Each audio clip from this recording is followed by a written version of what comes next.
હાલો જય માતાજી બધાને। તો જો આજે કેટલાય દિવસ પછી આજે ઘરે રાશે ટ્રેક્ટરમાં રજા છે એટલે અને આજે અમારે જવાનું છે કોટલાધાર અમારા મઢે નિવત છે એટલે આજે ઘરે રાશે। તો જો અમે ધાબા ઉપર આવી ગયા છીએ અમારા ઘઉં હોવાના હતા એટલે જો હું ઘઉં સાચી હતી અને આજ ઘરે છે એટલે અહીંયા રોકાણા છે એટલે કીધું આજ કેટલાય દિવસ પછી આજ પાછો વિડીયો બનાવ્યો છે। આજ ઘરે રાશે 10-12 દિવસ થઈ ગયા છે। હા એટલા દિવસ થઈ ગયા છે અને વિડીયો આપણો આવવામાં ઘણું મોડું થઈ ગયું છે એના કારણે આપણે વિડીયો શૂટ નહોતા કરીએ છીએ બરોબર છે। અને રોજ એકનું એક જ કામ હોય તો એમાં પછી વિડીયો શૂટ એમાં ક્યાં દરરોજ એકની એક જ વસ્તુ આપણે રિપીટ કરવી બરોબર। તો આજે આપણે વિડીયો શરૂ કર્યો છે તો વિડીયોમાં કન્ટિન્યુ રહો મિત્રો અને ચેનલ પર નવા હોય તો ચેનલને સબસ્ક્રાઈબ કરી દો અને સપોર્ટ આપો। અને જો આપણે અગાસી ઉપર અહીંયા બધો છે સામાન રાખેલો છે ટપક પદ્ધતિ છે તો એને ટીપા લાઈન પડી છે ડ્રીપ અને બળતણ છે અને જીસીબીનો કેટલો ભંગાર પડ્યો છે પાછળ કારણ કે જે લોખંડ ને એવું નીકળતું હોય વધારાનો સામાન આપણે અહીં અગાસી ઉપર નાખવી છે બરોબર। તો ચિરાગ એમાંથી ભંગાર ગોતે છે અને રમે છે। શું કરે ચિરાગ?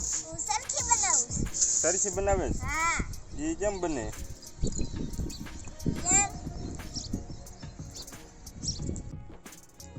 જો આપણે ઘઉં સાડતા હતા તો ઘઉં સાડીને હવે આપણે નીચે આવી ગયા છીએ। તો જો છોકરાને ભાત ખાવો તો અમે નવરા હતા તો કીધું આજ ખમણ ઢોકળા બનાવી છોકરા હાટું એટલે ખાય। તો જો આપણે બધું તૈયાર કરીને હવે બેસી ગયા છીએ। જો આમાં શેણાનો લોટ છે અને આમાં છે ફૂલ સોડા છે જે નાખવાના થોડાક જરૂર પડતી છે અને આમાં લીંબુના ફૂલ છે અને આમાં ખાંડ છે થોડીક ખાંડ ગળા કરવા માટે આ પાણી ભર્યું છે અને પહેલાં તો આપણે શેણાનો લોટ ચાળી અને રગડું તૈયાર કરીને અને થોડીક વાર મેકી દેવી પછી પાણી ગરમ કરવા મેકવી। પાણી ગરમ થઈ જાય કે થોડીક વાર રગડું પડ્યું રહે પછી આપણે જોઈ કે રેડી થઈ ગયું છે મેકવા માટે। તો જો આપણે બધી થાળીને બધું તૈયાર રાખ્યું છે। આ થાળી નાની છે જે આની અંદર રહી જાય છે એટલે આ થાળી આપણે આમાં મેકી દઈશું। નાની થાળી છે એટલે અંદર ફીટ થઈ જાય છે। તો આજે બનાવવાના છે ખમણ ઢોકળા તો કેવી રીતે બનાવે છે એ આપણે જોવી અને પછી ટેસ્ટ કરવી કે કેવા બને છે બરોબર મિત્રો। તો તમે કન્ટિન્યુ રહો વિડીયોમાં। તો સૌથી પહેલા જો આ છે લોટ છે એ સાળે છે લોટ સાળી નાખવાનો થોડોક જો એમાં આવી ઝીણી ઝીણી ગોળીઓ હોય એ નોખી પડી જાય એટલે આપણું રબડું છે એ સારું ન થાય એટલે પહેલા તો લોટ સાળી અને પછી આપણે લોટ તૈયાર કરી નાખીએ। તો જો હવે આપણે આમાં થોડું પાણી નાખી દેવી।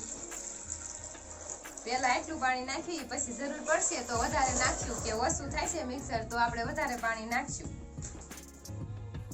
અને જો આમાં લીંબુના ફૂલ છે તો આપણે અડધી ચમચી જેટલા લીંબુના ફૂલ નાખીએ એટલે ઓછું ખાટું થાય।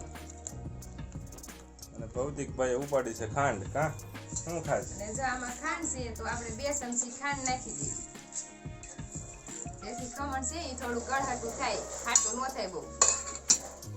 ખાંડ ખાવી છે ચિરાગભાઈ ને જો ખાંડ ખાવી છે ભૌતિકભાઈ ને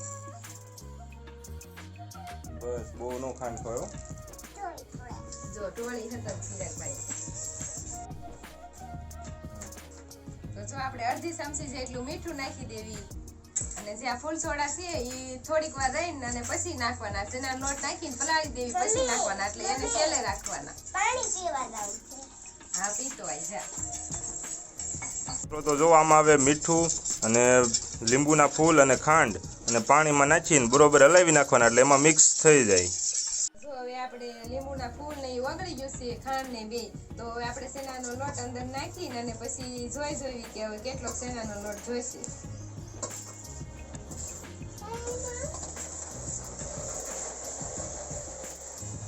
તો શેણાનો લોટ એ પાણીમાં નાખી દેવાનો અને બરોબર મિક્સ કરીને હલાવી નાખવાનો કા?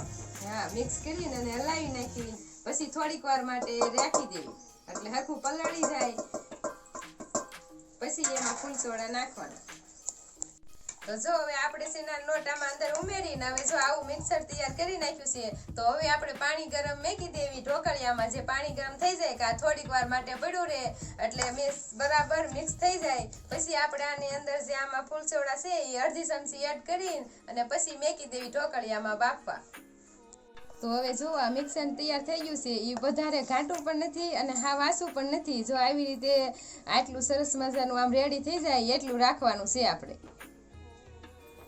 જો હવે આ મિક્સરમાં ફૂલ સોડા નાખી દેવી પછી સારી રીતે હલાવી નાખવી એટલે એ ફૂલીને અને રેડી થઈ જાય આપણે।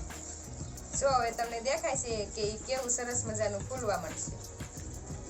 તો જો હવે આમાં લીંબુના ફૂલ નાખેલા હતા એ બધું મિક્સર હતું એમાં આપણે શું નાખ્યું? ફૂલ સોડા. એટલે ફૂલ સોડા નાખ્યા એટલે જો ફૂલી અને તૈયાર થઈ ગયું છે મિક્સર. તો આને હવે આપણે મૂકી દેવાનું ગેસ ઉપર. તો જો હવે આપણું મિક્સર છે એ તૈયાર થઈ ગયું છે, સારી રીતે ફૂલીને તમને દેખાય છે. તો હવે આપણે એને થાળીમાં નાખીને અને પછી મેકી દેવી ગેસ ઉપર. એને થાળીમાં નાખી દેવાનું અને પછી આપણે જે ઢોકળિયું મૂકેલું છે ગેસમાંથી તો એમાં થાળી મૂકી દેવાની એટલે એ સ્ટીમ થઈ જશે. તો જો હવે એ છે એ ઢોકળિયામાં થાળી મૂકી દેશે બરોબર, એટલે એ સ્ટીમ થઈ જશે થોડીક વારમાં, 10-15 મિનિટમાં. જો હવે આપણે થાળી અંદર મેકી દીધી છે અને હવે જો પાણી ફૂલ ગરમ થઈ ગયું છે અને હવે આપણે ઢાંકણું ઢાંકી દેવી બંધ કરી અને પછી 10 થી 15 મિનિટમાં તૈયાર થઈ જશે. પછી આપણે જોઈ પછી એકાદ વાર જોઈ લેવી, 15-20 મિનિટ થાય એટલે તૈયાર થઈ ગયું છે એમ. તો જો હવે બપોરનું ટાણું થઈ ગયું છે એટલે જમવાનું પણ બનવા માંડ્યું છે. અહીંયા ડુંગળીનું શાક બનાવવાનું છે તો ડુંગળી સુધારે છે એ, અને આપણે એક બાજુ ખમણ ઢોકળા પણ બની રહ્યા છે એટલે બધું હારે થઈ જાય ને બપોરે જમી લેવી. તો હમણાં તમને બતાવી તૈયાર થાય બધું પછી કે કેવી રીતના બનાવ્યું છે એ. હવે જુઓ શાકમાં નાખવા માટે સિંગના દાણા ખાંડે છે. તો આ ખાવાની કાંઈક સ્પેશિયલ અલગ છે, જુઓ તમને બતાવું દેતો. જો આવી છે, જો આ છે ને આરસની છે, આરસની બનાવેલી છે ખાવણી, અને આ આપણે નેપાળના કાઠમંડુમાંથી આણેલી છે એવી ખાવણી છે, મસ્ત આરસની છે. એનો દાઢો એવો જો આરસનો.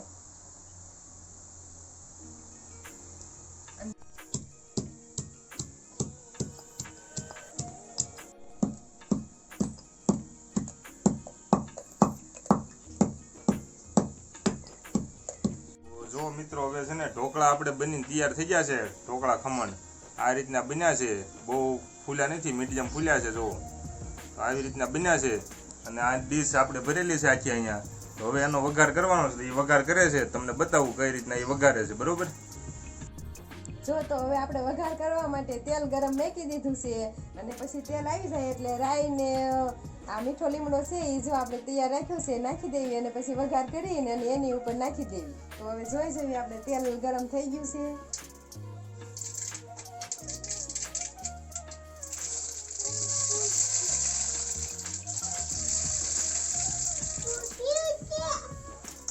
આ થોડીક જો હિંગ હતી ને આપણે નાખી છે. આપણે એમાં રાઈ, પાણી અને મીઠો લીમડો છે એમાં એડ કરી દીધું છે અને હવે 2-3 ચમચી જેવી ખાંડ નાખી દેવી. 3 ચમચી ખાંડ આપણે નાખી દીધી છે અને હવે જે પાણી છે એ ગરમ થઈ જાય એટલે આપણે એ ઢોકળા ઉપર નાખી દેવી.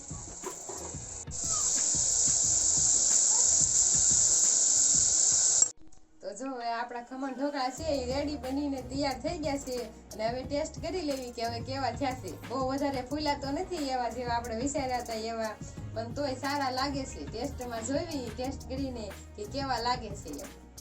લેસી રાખાય શાખો તો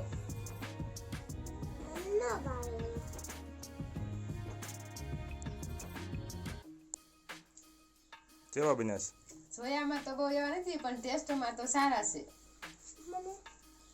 અને હવે જો આપણે ખમણ ઢોકળા ખાય ને અડધા તો ધરાઈ જાસવી તોય ઉપર હવે બપોરા કરવા બેસી જાસવી.